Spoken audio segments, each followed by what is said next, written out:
तुम बैठे हो ना इसलिए कह तो अभी 52 का हुआ है, 1 घंटे 10 मिनट करने थे, तो उस हिसाब से 15 मिनट कम से कम चलेगा ना।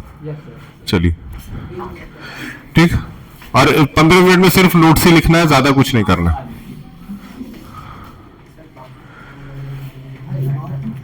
देखिए speed of sound in different medias, ये तो खैर बुक का टॉपिक ये नहीं कराना। रिफ्लेक्शन ऑफ साउंड लिखिए,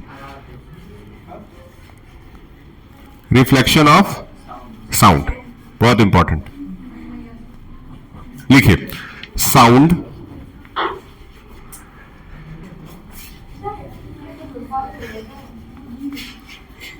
reflect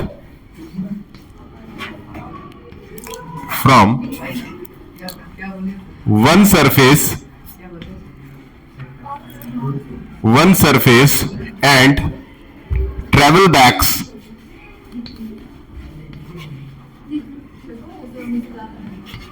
to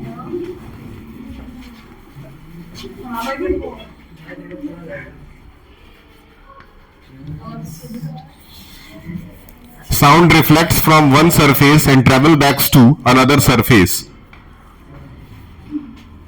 called reflection of sound.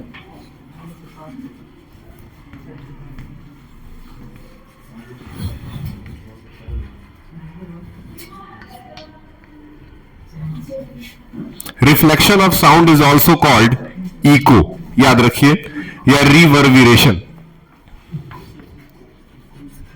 Reflection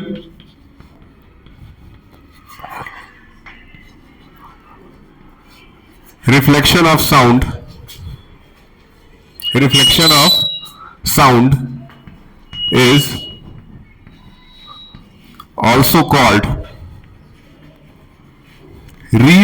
reverberation.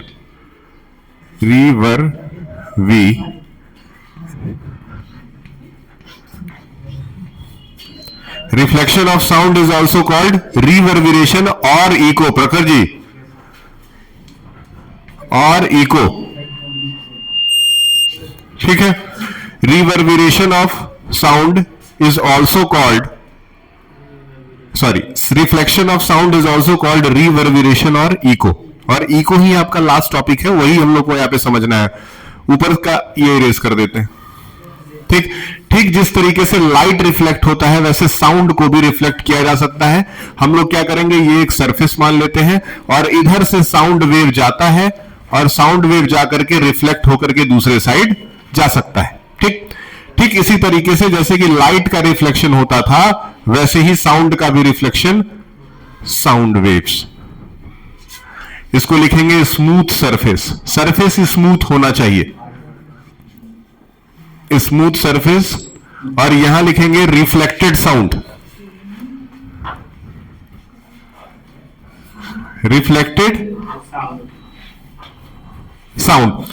तो इधर से आपका साउंड वेव गया, स्मूथ सरफेस से टकराया और टकरा करके वापस आ गया, इसी वजह से इको भी प्रोड्यूस होता है।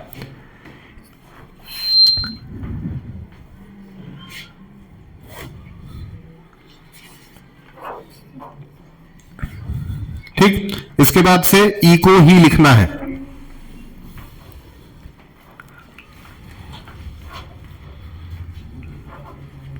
अगर इस लेक्चर को मैं ज्यादा से ज्यादा 10 मिनट और बढ़ा दूं तो ये आपका चैप्टर यहां पे खत्म हो रहा है। 10 मिनट बढ़ाने पे ये चैप्टर खत्म हो जाएगा। इको लिखिए, ठीक है। द रिपीटिशन ऑफ साउंड लिखिए, the repetition of sound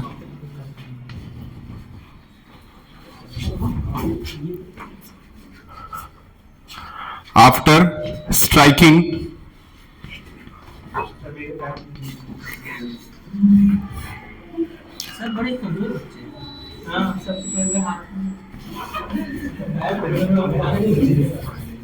is called eco.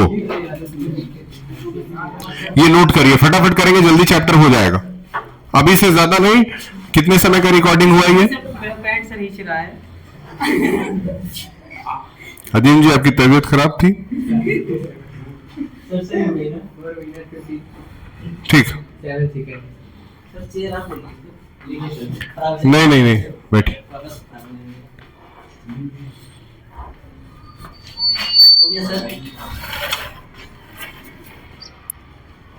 Where you peoples are going?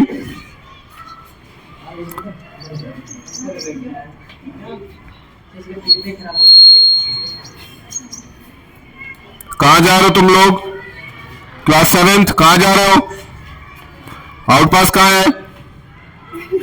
आउटपास कहां है? सारे बच्चे गए खेलने? लाइन से जाओ।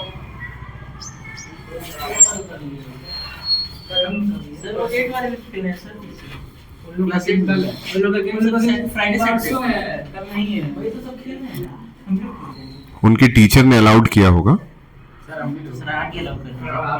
आपके जो सब्जेक्ट टीचर हैं अगर वो अलाउ करते हैं तो आप जाइए। The repetition of sound after striking a plane surface is called echo. Echo यानी कि आवाज को गूंजने के लिए कम से कम 17 मीटर का डिस्टेंस चाहिए। 17 मीटर का डिस्टेंस रहेगा तो वही आवाज आपको बार बार कई बार सुनाई देगा। जैसे कि कोई बड़ा ऑडिटोरियम हॉल होता है, उसके अंदर आप एक बार हेलो बोलते हैं तो हेलो हेलो हेलो हेलो ऐसे 3 बार बोलता है। क्यों? क्योंकि वो इको प्रोड्यूस करता है। वही सेम इको इस रूम में प्रोड्यूस नहीं हो रहा है। क्यों नहीं हो रहा है? क्योंकि यहां 17 मीटर से ज्यादा डिस्टेंस नहीं है। यहां से वहां का डिस्टेंस मुश्किल से होगा तो ज्यादा से ज्यादा 5 से 6 मीटर का होगा। ठीक है, एटलीस्ट 17। आपको नींद आ रही है? At least you need a distance of 17 metres. लिखिए for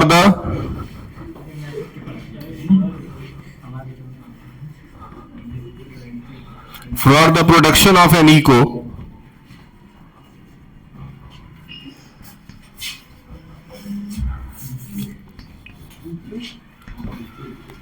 there is a requirement of 17 meter at least.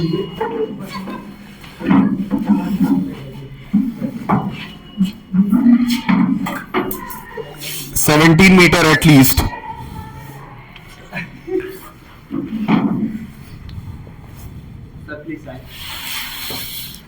you need a distance of 17 metre.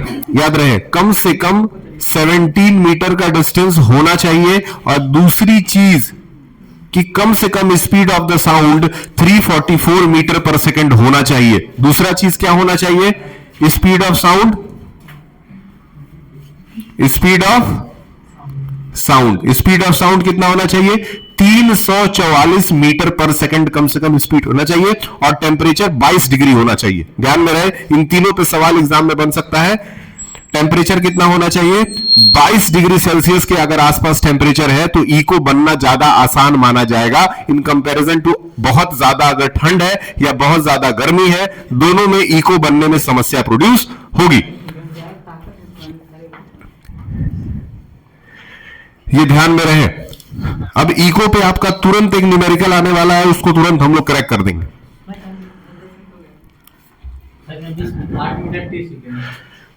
अब ज्यादा बचा ही नहीं है, मुश्किल से बचा हुआ है तो 10 मिनट का लेक्चर बचा हुआ है।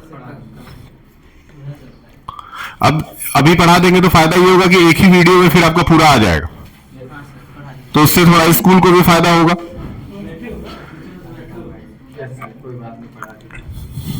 लिखिए सवाल। A person clapped his hand. A person clapped his hand near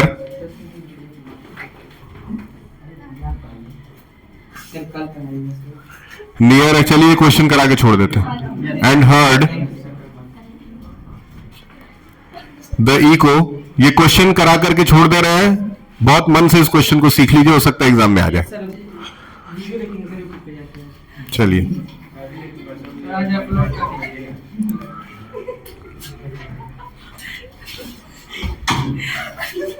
क्या हुआ?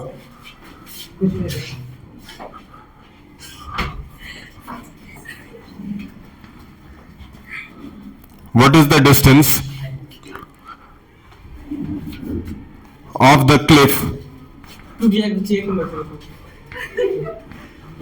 of the cliff from only 5 minutes are left, don't worry.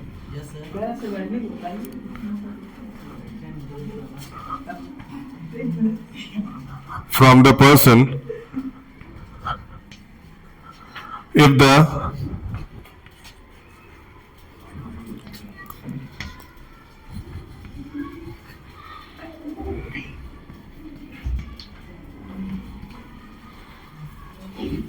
taken as 346. ठीक, देखिए मैंने बताया था कि 344 मीटर पर सेकेंड, यानी कि at least you need a speed of 344 metre per second for the production of an echo. और इस क्वेश्चन में बोल रखा है कि 346 मीटर पर सेकेंड का स्पीड है, यानी कि आराम से इको बनेगा।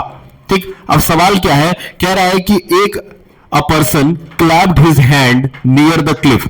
ठीक, एक आदमी है, उसके सामने एक माउंटेन क्लिफ है, एक माउंटेन है, एक पर्वत है, वो जोर से क्लैप करता है और कुछ समय के बाद 2 सेकंड के बाद उसको क्लैप की गूंज वापस सुनाई देती है। तो फिर बताइए what is the distance a cliff from the person. तो उस आदमी और उस पहाड़ के बीच में कितनी दूरी है, यही सवाल पूछा गया है। यानी कि डिस्टेंस निकालना है। डिस्टेंस निकालने के लिए आपको स्पीड इंटू टाइम करना पड़ता है। अब उसको करने के लिए देखिए क्या करना है, बहुत ध्यान समझिए। सबसे पहले तो अगर इसको ए नाम का एक आदमी मान लेते हैं और इसको बी नाम का एक माउंटेन क्लिफ मान लेते हैं। ये आपका पर्सन हो गया, यानी कि आदमी हो गया, और ये आपका माउंटेन क्लिफ हो गया। अब बहुत ध्यान समझिए, साउंड क्या है, जब ये क्लैप करते हैं, क्या हुआ, जब ये क्लैप करते हैं तो साउंड यहां से जाता है, माउंटेन से टकराता है और टकरा के वापस फिर आता है। यानी कि आने और जाने पूरे प्रोसेस में लगभग 2 सेकंड का समय लग रहा है। इसका सीधा मतलब यह होता है कि 1 सेकंड इसको जाने में लगा होगा और 1 सेकंड इसको आने में लगा होगा। नॉर्मल सी बात है। ठीक, आपको सवाल में क्या करना है कि सबसे पहले डिस्टेंस ट्रेवल्ड लिखना है। डिस्टेंस ट्रेवल्ड, डिस्टेंस ट्रेवल्ड आप लिखते हैं तो डिस्टेंस ट्रेवल्ड होता है speed into time. Distance travelled हो जाता है स्पीड इंटू टाइम। आपका स्पीड है 346। 346 इंटू टाइम है कितना, 2 सेकेंड्स।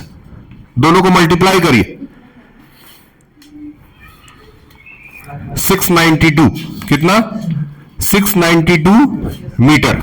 ध्यान में रहेगा, ध्यान में रहेगा। ये 346 इंटू 2 किए तो 692 मीटर। यानी कि यहां से जाने का और यहां से आने का पूरा मिलाकर के कितना दूरी हो गया, 692 मीटर। तो बस हमको आधी दूरी ही बतानी है, यानी यहां से यहां के बीच की दूरी अगर बतानी है तो इसको हाफ करना पड़ेगा। ठीक, तो निकालिए।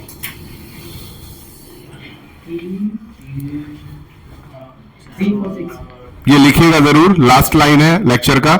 Distance of person from the cliff, from the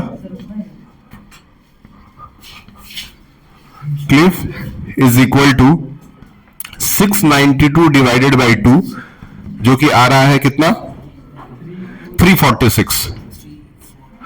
मतलब जितना इसका स्पीड था उतना ही इसका डिस्टेंस भी आया। ठीक, 346 के बाद से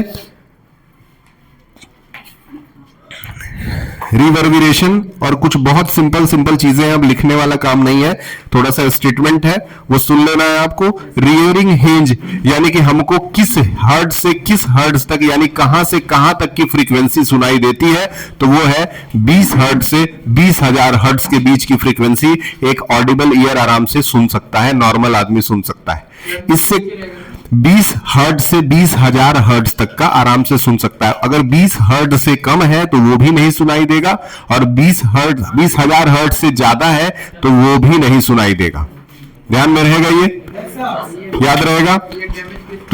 तो ईयर डैमेज आपका 20,000 हर्ट्ज से ऊपर भी हो सकता है, और ईयर डैमेज आपका 20 हर्ट्ज से नीचे होने का कोई सवाल ही नहीं उठता है, क्योंकि अब जैसे मच्छर है, हाँ, सुनाई नहीं देगा। मच्छर है तो मच्छर का जो भिनभिनाना है वो तभी सुनाई देता है जब मच्छर आपके कान के बहुत नजदीक आ जाता है। होता है कि नहीं है? इसका मतलब है कि वो जो साउंड प्रोड्यूस करता है वो 20 हर्ट्ज से बहुत कम के फ्रीक्वेंसी का होता है। ठीक है, लेकिन एक आपके पास से अगर कोई फाइटर जेट जा रहा हो, बहुत क्लोज नजदीक से जा रहा हो, तो उसका साउंड कभी कभी आपके ईयर को डैमेज भी कर सकता है। तो उस केस में मान के चलिए उसकी फ्रीक्वेंसी 20,000 हर्ट्ज के आसपास है या 20,000 हर्ट्ज से ज्यादा है। याद रहेगा? ठीक है, कुछ ओरल लेक्चर है वो हम लोग क्लास में भी कर लेंगे। अभी फिलहाल बॉयज को पहले जाने दीजिए। ये चेयर लेते जाइए।